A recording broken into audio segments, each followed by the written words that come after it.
Hey there, are you grieving the potential loss of a loved one or feeling overwhelmed with the loss of someone you care about? If so, you're in the right place. Lisa Hartung here, and this podcast is designed to guide you through topics surrounding death and dying. We'll dive into multifaceted aspects of grief, offering you a blend of personal stories, expert insights, and practical advice for your grief journey.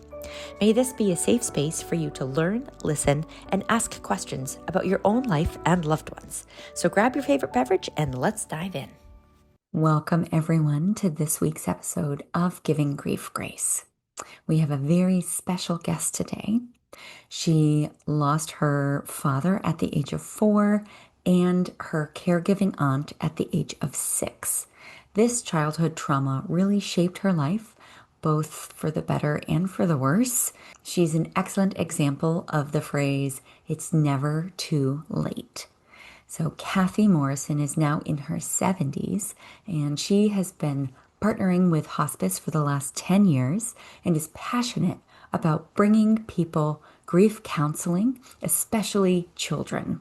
Because had she had this support at that young age, she believes her life would have been drastically different and she would have been able to process and heal through the grief without harboring it for all of these years. So now she is thriving, and I'm so excited to have her on the podcast. So without further ado, please welcome Kathy Morrison.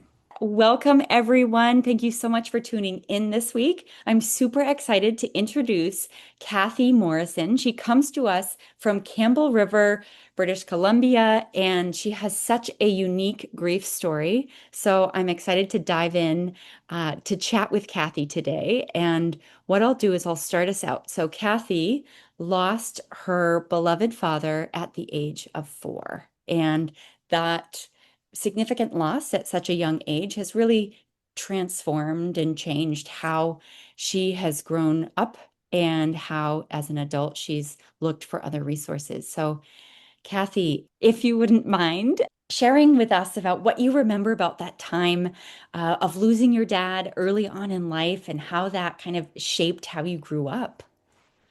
Hmm. Well, Lisa, thanks. Thanks for the question.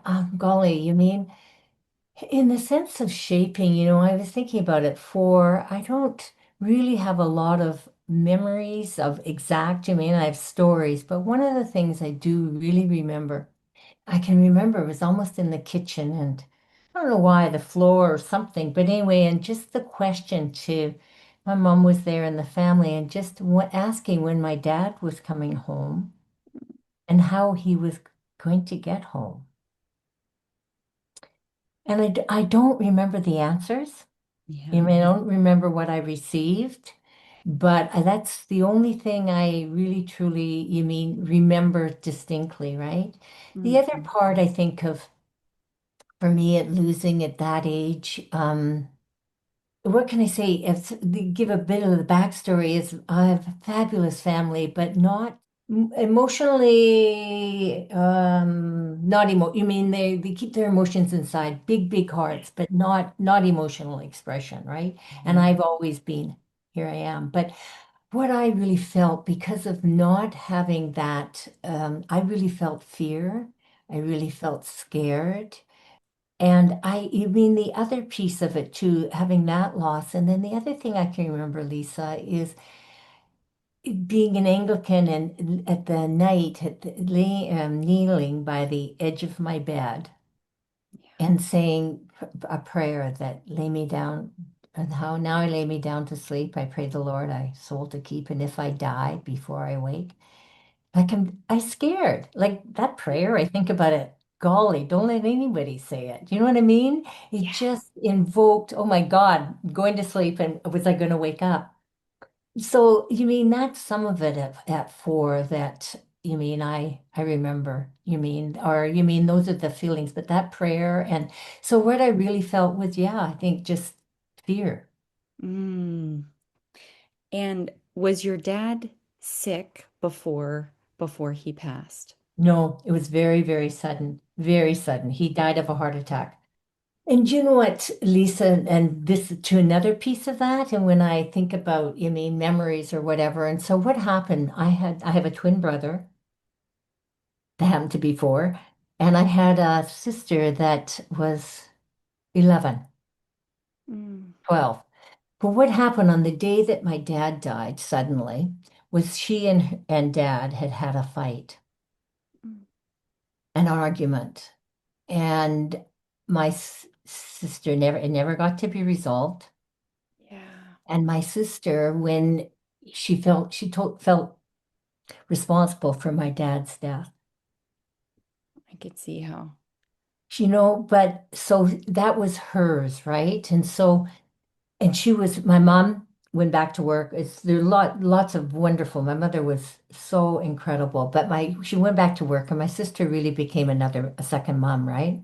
So Hmm. when I was growing up and was into my teens and pretty spirited, acting out, being a bad child, my sister would say to me that I was so bad, I was going to cause my mother's death. Oh, And Lisa, it chokes me to say it, but I also understand it was her. You know what I mean? There's no judgment yeah. that. You mean she was telling her story, right? To me, right? Hmm. But you mean from that is then you mean for me, I took on a lot of responsibility in my life, like my marriage for one. In just so I'm not knowing if I'm getting ahead of myself, but Yeah. in that story being told to me, um, it laid out a lot into my life for many, many years. I took on responsibility for lots of behavior, lots of things that really weren't mine. But you mean just, yeah, just choices and stuff that, as I say, just consequences of whatever. Do you know what I mean? And it was almost like you didn't want to ruffle feathers, right? Oh, God, no. Because if you did, then it would be an adverse reaction for the other person. Oh, very much so. And I think, you mean, Lisa, I think the other part of it all too, in that death and that fear, and also just not having any expression of it. You mean it Hmm. wasn't talked about at that time? You Yeah. mean none of that in because this is what am I, 70? Was almost well 70 years ago, right? I'm trying to do the math. That things were so different then in the sense of death, or you mean I mean it wasn't expressed. We never went to the funeral, but and also too part of my family. You mean there was no discussion. So yes, I carried a lot of it as a child. Yeah, because Do you there's know what no I mean? ability for you to process. No. And so, did you ever talk about it with your twin and your sister? No, they're No, no talking. close. As adults, do you No, talk about it? my sister's passed. And Mm. we might, you mean, but she's been passed for a while. But my brother, no, he's no, love him. He's got a beautiful, beautiful heart, but you don't go there. Yeah, and you're not the first person that I've spoken with that lost a parent at a young age, and where the siblings just don't talk about the parent that they lost. And I think it's interesting. I think that in today's world, how we discuss death has completely changed, but it doesn't help those of us who did grow up with not speaking of the loved one. And, it doesn't make it easy. You almost harbor those feelings, right? Oh, so the harbor and then the walls. You mean so the people pleasing and all that. You mean so yeah, that's sort of what evolved. You mean through it all, and I can understand it now from retrospect, right? And now spent time undoing those walls. Oh, But you mean it is, and at least it is. And I think about it, there's no fault. It's just what it was. yeah. But it did, you mean? And also to my mom, she never told any stories of my dad. And I think the other thing is that she lost the love of her life. Hmm. She suffered that loss. And then you know what the other thing was too, Lisa, 2 years later, her sister passed. Oh, Do you know what I mean? So you just think about a family and that kind of and that and my mom was she just no there's no stories no she just wasn't a storyteller. Yeah, and that's part of the grieving process, right? As we say, Oh tell stories about your loved one, like keep them alive. And so by one, not being able to process those emotions, and two, not being able to talk about them, that's a completely different experience of yeah, do you know what, Lisa? And emotion. one of the things in my hospice, because I've done some grief counseling, and this lady shared she lost her husband very young, but she has a memory box for She's a her what? a memory box. Oh, I love that. And so for her, you mean they have a box so her children and that they add to it, they bring it out. It could be something that the child could gather on their own, or you mean visit on their own? But it's so important to me to tell those stories Yes. and that and to yeah, to do that. But yeah, it just wasn't the case in my family, but it wasn't all black. So you lost your sister, and this was in later life. Have you found that working with hospice and grief counseling, you now have the tools to be able, so perhaps you didn't talk about the loss of your father and then later the loss of your mother and sister, but now you do have the tools to do that.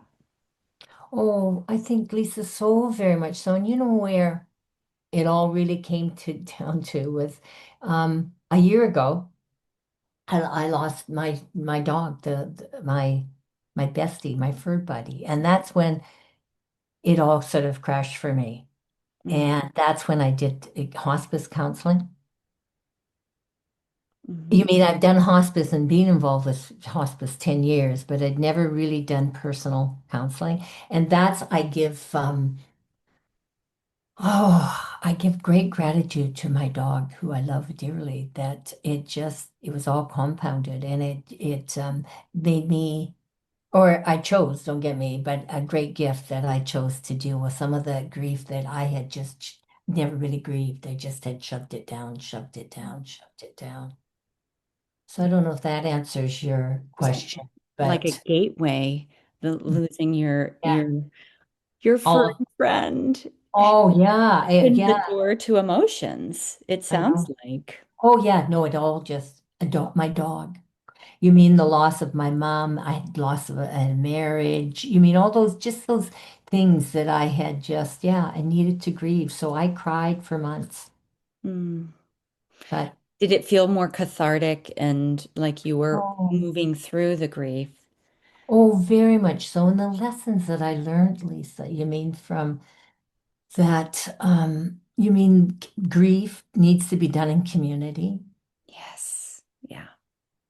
And on the other side of grief is love. Hmm. And yeah, I did. And the other thing was too, it was really neat. Our hospice here did a mindfulness, 8-week mindfulness course in grieving. And that it opened the door for me in so many ways because there I'd practiced meditation and a bit of mindfulness and gratitude and but bits and pieces. And this just tied it, just brought it all together for me and made it a ritual. And that's how I came into Kathy and met you. You mean Kathy's group? Yes. So it's been a huge gift in that way for me because it just, yeah, all those bits and pieces that were floating around found a home. Hmm. And it sounds like you found a grounding practice Yes, to finally be able to feel the feelings instead of harboring them and stuffing them down, below the surface. yes, very And much so, so. it opens the door to live more freely and be more emotive. Oh, very much so. And the mindfulness practices of Mm. gratitude and you mean and being present Yeah.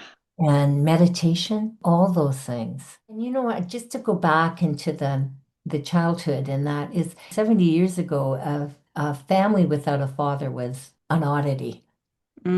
Not Mm. so much these days, right? So But that was how was that with you growing up being kind of like the other family, right? we were, yeah, no. So it's funny. I made a friendship with a fellow and from kindergarten, from grade one, that had didn't have a dad. But yeah, it's just interesting. I just thought about that today but that was one thing that, and the other thing to me too, Lisa, when you think about it, that I as a kid thought, oh, if I only had a dad, my family would be complete, right? Mm, And I thought about it and thought about it. I'd walk.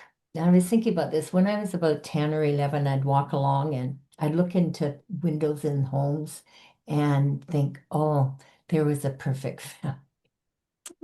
You mm, mean thinking that they had it all together, right? right. You know what, Lisa? This is in thinking about that and spending the time there, but realizing that God, in retrospect, I had a beautiful family. Do you know what I mean? But at the Yeah. time, growing up, I always felt there was something missing. I have a beautiful family, like brother, but that love, they weren't expressive, but their hearts were full. Mm, hmm. Hearts, full hearts, right? And I think that's a lot of this gratitude work that we have been working on is really noticing how much abundance there is in our lives, and that is in community and in love and in our relationships. And I think, 70 years ago, right? You're reading books and it's a mom, a dad, and two kids, a boy and a girl, right? And that's like the perfect nuclear family. And in today's world, that could be anything. We all have such different families and we have blended families and, our love just expands. And so I can only imagine how difficult that was, always feeling like, gosh, there's something missing. So Mm. for you, was there a time in which that kind of mindset shifted and you were like, okay, um, we have a perfect family. It's just what we wanted, right? Yeah, it did with the gratitude and awareness and stuff. You mean like that? It's just in retrospect when you see rather than a family that loved, we had each other's back. Do you know what I mean? And there's lots of family that had dads that didn't have what I had. Right. Do Yeah. you know what I mean? You Yeah. mean, yeah, Supportive but parents. that in mind was just and you know what, Lisa, the other thing is too, you mean is that when I think about it and why I'm so passionate about hospice and my big thing is children and children having counseling and Mhm. families. Yes. Because you mean when I told you that story about my sister, right, and the sense of responsibility, if we'd had some counseling, it could have been debriefed. Yeah. Do you know what I mean? It could Mhm. have been somebody else's, right? And that's why I just think it's just so, so important to me for children Yes. and that to have. And one of the reasons you mean that I fundraise for hospice is that here in our community Hmm. is that we have I just, because having been a business owner, I realize what the commitment is. But 20 businesses have committed $500 a month. So the hospice here hired a children's psychologist, grief counselor. And so they have a children's program Mm, because there's been just so many suicides. You mean what you mean, but children dealing with grief. And that warms my heart. yeah. So you were telling me a little bit about the hospice program, and I want our listeners to hear just how incredible this community is. And maybe we could back up, Kathy, Mhm. and tell us how you found hospice, or you could tell us a little bit overview of the hospice in your area. So you are in Canada, so it's a bit different than hospice in the US, and it's mainly funded privately, uh, which is a complete shift from the US. But I love that because it is funded privately, there's a ton of engagement Yes. with the community. And so maybe tell us how you came about that and what the structure looks like in BC. Yeah, it's really interesting. It's so true. Like I know, I'm sure it's BC, but I know our hospice is 2% funded by government. Mm, 2%. So it is. It's all contribution, company contribution, volunteer. You mean that type of thing. So for me, my I've been involved with hospice, and it has been from my childhood, from my is that realizing how important it is, and it is, I think, important for children, but I also think for people, for myself, if I can learn and shed a light and shed some information that will help somebody else because death isn't talked about. yeah. You mean you don't know what to say, so you don't say anything or whatever. I just a great believer in learning how to deal with grief, how to share with grief, that. So that's sort of my drive to hospice. So about 10 years I've been involved. I've been a board member. I've done the compassionate care program. And and for the last 6 years, I ride. We have a Cycle of Life bike tour or bike team.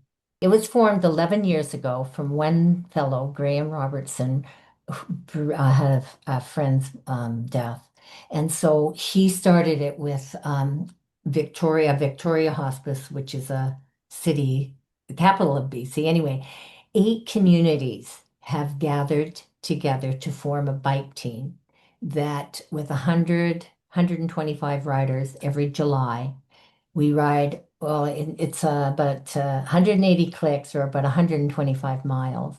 We ride from Victoria on the south end of the island and onto Salt Spring Island. And it's a beautiful, beautiful ride.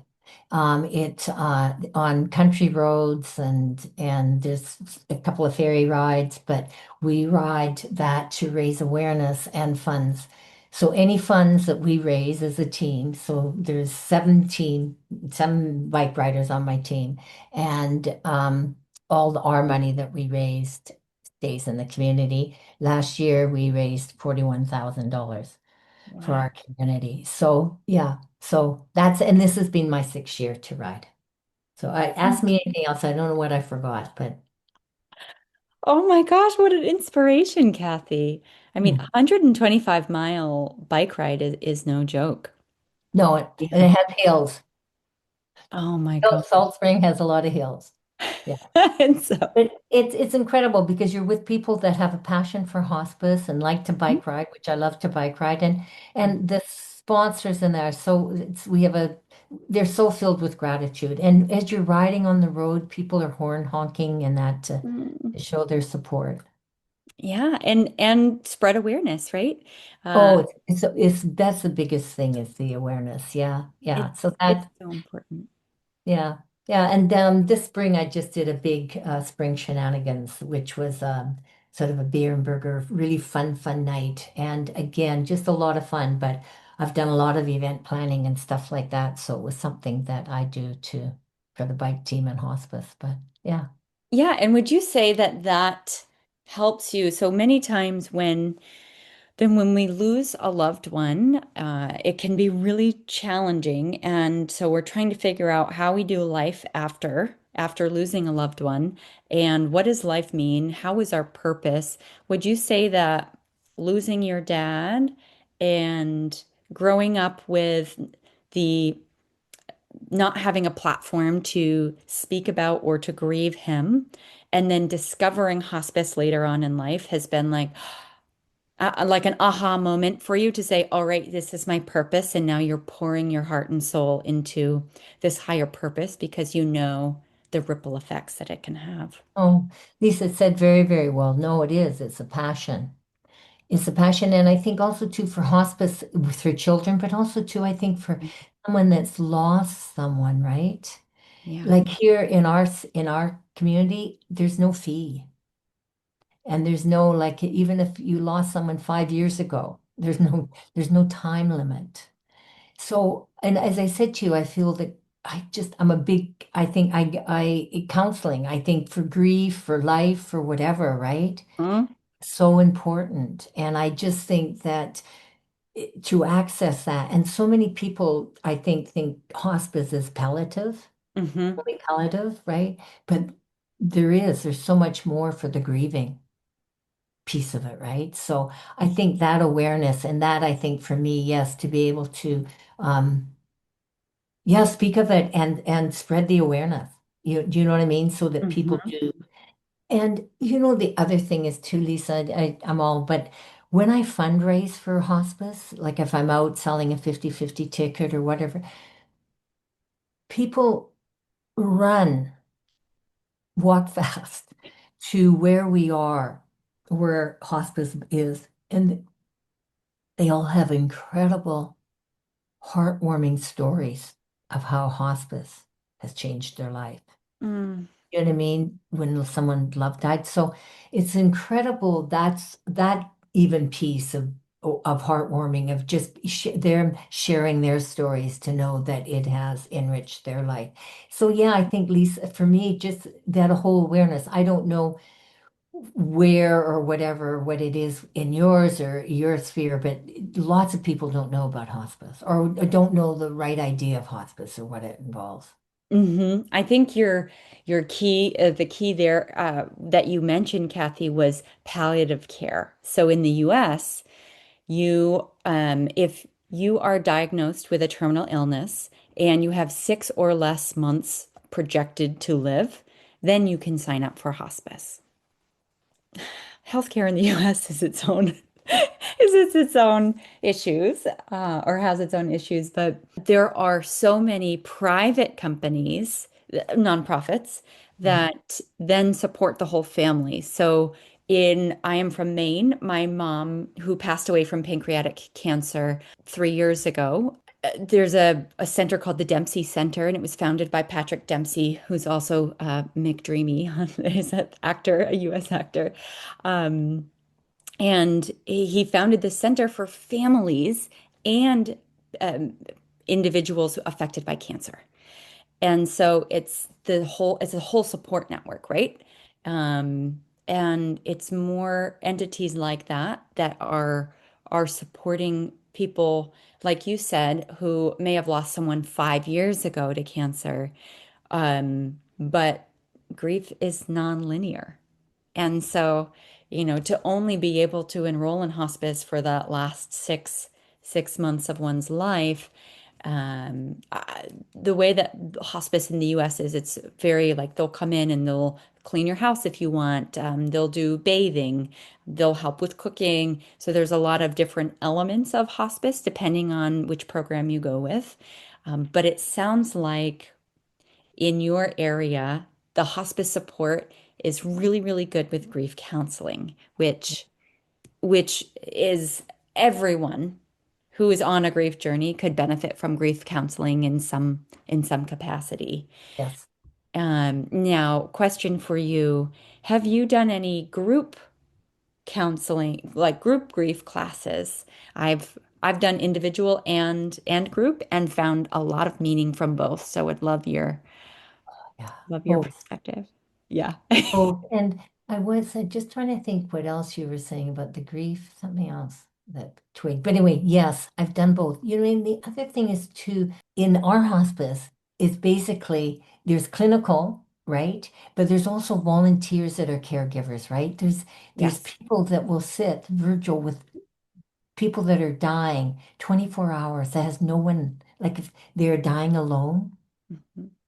they'll sit full 24 hours with that person. Well, you mean a team, right? Whatever, but there's that available.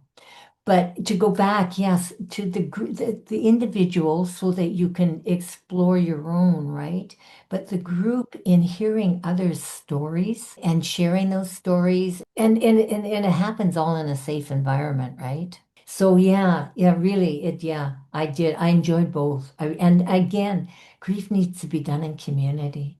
hmm And one thing that I think is so worthwhile is there are so many grief groups for, like you were fatherless at the age of 4. So there is a group that you could find, and many of them are online, that could say fatherless under 10 or from age under 10. And so you could meet with other people who also Mm. lost their dads as they were under 10. And then be in community with them and share life stories to say, hey, I experienced this, or growing up and having relationships of your own. Like, what does a model relationship look like? I don't know because I lost my dad at the age of 4. Yeah, oh, very much so. And yeah, you know what? It is, Lisa, to have, and I think also too, you asked me you asked sort of something like, is it what would I tell the child?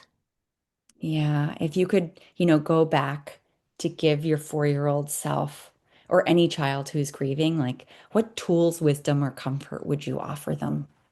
Do you know what? I'm thinking, it's really interesting because I've been thinking about it, and all I think about is love and communication, right? So I don't know what I could have given myself, but a caregiver could have. Like, I don't know what I could have given myself at 4. Mm-hmm. Do you know what I mean? The wisdom that I have now.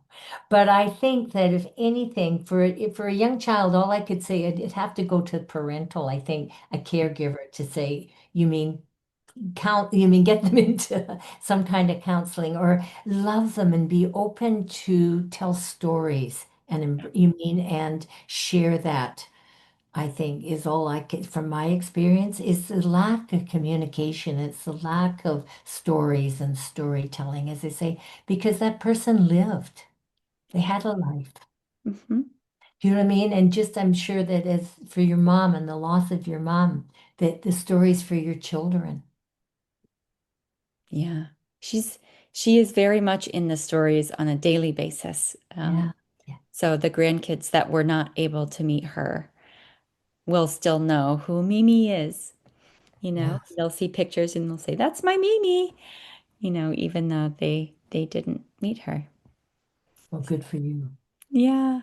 But I love that sharing both love and communication, or a way in which to communicate for kids, is so important, Kathy. And I also, as you were talking about a caregiver or a parent, I think that we raise children in community, right? So they go to school, they've got a teacher, they might do extracurriculars, they might have a coach, and you never know what one person will say, and it could be in any area of their life that really changes how they perceive and feel that love or that connection with someone else. So, I always think about people that are like, oh, well, I don't have any family. Well, you do, you can choose your own family, and you can help out if you can volunteer with a children's group if that's something that you would want to help out with, or with your work in hospice. So you've been working with hospice for 10 years, Mhm. and have you been what level of involvement have you had with hospice? You said you recently, just last year with the loss of your dog, received some of the grief counseling that really opened the door. But before that, those other 9 years, you were pouring your heart and soul in different ways instead of receiving. So how did you share your gifts?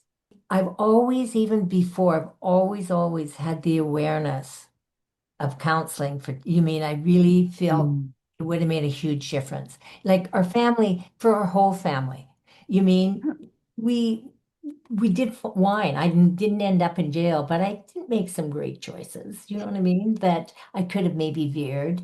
Um, but I think that I've always believed that. And I've always believed in counseling. And so, yeah, for the 10 years, but for when I got my own grief and that, Mm. it probably broadened it more into the sense of probably the awareness for everyone for that grief. Do you know what I mean? I was thinking children, Yep. and now having my own, I realize that grief counseling for any age, anyone. Mm-hmm. you know what I mean, is, well, you always get through it, but this is an easier way. And I think then also too, for part of it, I feel in doing my work and that, then I can share hopefully a message so that I might help someone else. Mm. You know what I mean? To just shed some light on that so that they can help, I could help them or show, you mean, whatever. And not to be, it'd be still their choice, but it's like just information. They can decide, but it's just giving that information out and the positivity of it. Yeah. Grief can be such a lonely journey. And so by sharing the opportunity or even just opening the conversation, I'm here. Can we talk? Would you like to talk? And then talking about the counseling element of it can really open doors I to, do. to releasing that grief. I mean, how much lighter do you feel now than you did a year ago? Like it's life changing. Oh, it is. It really, really is, Lisa. It really, really is. And that it will just lightens the burden. And I think also too, I don't know, I think when things aren't expressed, there's shame, you Mm, mean, or whatever you mean, it's an icky feeling, right? And I think icky feelings need to be given light. They need to have light into them so that they can evaporate. And so I think that's the piece of grieving and that, because when it's unspoken. And I think also too, I think I have, but luckily for me, with my father, what I've learned, I have no unfinished business. Do you know what I mean? And I think that's important to anyone, right? To speak your truth and to have open that so that you don't have anything unsaid because nobody knows. yeah. That piece right there, no unfinished business, I think is what a lot of people deal with after losing someone. Oh, I should have done this. I should have said that. And releasing that and say, okay, how can I change moving forward with the relationships that I currently have? What do I need to say or do to kind of release that? And I think we even did that with my mom at the end of her life. You do this life review and say, all right, is there any unfinished business, or how do I feel about the loved ones, or is there any conflict that I've had in my life that I want to work through with the individual? And so I did help my mom with writing a couple emails to people to say, hey, I just wanted to clear the air. And so Oh, so that she could feel better as she was passing on, that she let them know, I still care about you. I just wanted to let you know this is, why I was feeling this way. well, Lisa, how did you learn that or to have that tool in your toolbox? Such a beautiful tool. Kathy, I don't know. I think that I've always been interested in learning about how we process our emotions, and especially with my mom's illness, we knew for a year that she had a terminal illness, and so I did a lot of research. Um, reading books, watching, Yeah. videos and tutorials, and reading just a lot, digesting. And so I think that's why this podcast has been so helpful, because I can then have conversations with people about how they experience grief, and in hopes that it might help someone who's on that journey, maybe with themselves or with caregiving for a loved one that's like, I don't know what to do. How do we do this? How do we walk through this? But again, it all comes back to love and communication that you mentioned earlier, right? I think so. Yeah, that's from my experience, definitely. Definitely, definitely, Lisa. Yeah. Yeah. And yeah, and I think also too, Lisa, it is so wonderful that you are, because again, I think if anything, it's just there isn't. So people just don't know. It just hasn't been advocated enough or whatever for, right? So good for you for doing what you're doing. You mean so that you help people to find their way and to, because as you say, again, grief and community. That's all that you Mhm. mean. Yeah, and I still think, going back to what you said earlier, death is kind of taboo and people don't Yeah. talk about it. And I think I'm a verbal processor, so I'm like, let's talk about it. And people are like, I have no like I have no desire to chat with you, Lisa, but then chat with someone else or, you know, chat with the universe or whatever you think a higher being is. Just being able to feel like you have something or someone to communicate with about this emotion helps you process it. Oh, very much so. Yeah. Very much so. Can't stay inside. Yeah. Yeah. You know what I mean? That's it can't. Or well, it just kind of festers. It can, but then, you realize later on in life, my gosh, I could just live such a different day to day. Oh, very much so, Lisa. As I say, I thank my dog every day. Miss him terribly, but that's a great gift that opened me to start the journey. You mean, or enrich it, because I've always kind of been there, but just go to a different level with it. Yeah, and I think, Kathy, that your experience is so helpful for others to know that it's never too late, right? Like we're all walking this path and we experience grief in different ways along this journey.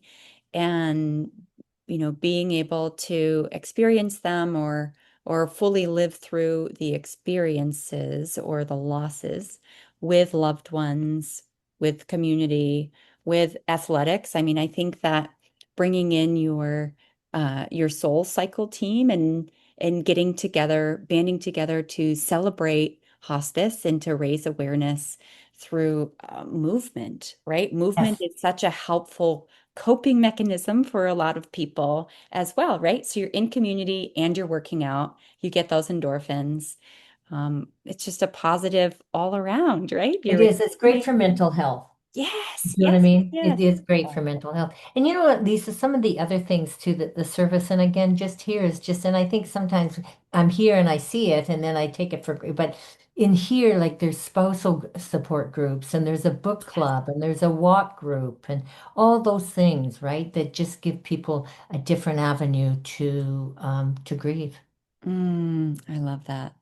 A book club. Yeah, Yeah. and it's walking group. So that's another suggestion for listeners, right? Is look for the resources that are in your area because there are Yes. such wonderful resources that might not be around, right? Like I found the Dempsey Center on my own. The doctors didn't tell us about it. And so just being resourceful with your loved one or yourself and saying, all right, how can we get this support? And if there's nothing local, then there's tons of online options. So, Oh, when you mentioned that, yes, very much so. And you know, also too, I said I did a fundraiser, right, an event, and there was doctors there that didn't know about hospice. You mean like that? wow. You mean that sort of thinking? Oh my God! But at least now they do. Do you know what I mean? So you just think about patient care to be able to help someone themselves, or if they have a caregiving someone, right? Yeah. So yeah. So you just again, it's just I'm just sharing the word, Yes. Oh, spreading the light. Kathy, thank you so much for spreading Mm. your light. This has just been a wonderful conversation. I feel so full of joy, and I feel discussing grief in community is so important. And so I'm so grateful that you shared your story with us today. Thank you for Thank the you. opportunity for sharing. Yes. Thank And I you. wish you the best in your cycle for life Three and more weeks. Yes. and keep on going. You got it, Okay. sister. I will. All right. Thank you, Lisa. All right. Thank you so much. Thanks so much for listening to this week's episode of Giving Grief Grace. If you found the content interesting and think it could help a friend or a loved one, please share it with them. Subscribe to this podcast and get a weekly dose of positivity. And while you're at it, please leave a review. If you enjoyed the show and want to support me financially on my grief journey, I'm raising funds for Project Purple, a nonprofit whose mission is to see a world without pancreatic cancer. I'm doing this by running the New York City Marathon in November 2025, and I'll leave a link to my fundraising page in the show notes. If you've lost a loved one and are looking for support in an online community, consider joining our free private Facebook group, Giving Grief Grace. May you be kind to yourself in the week ahead and give yourself grace. Thanks so much for listening, and we'll see you next week.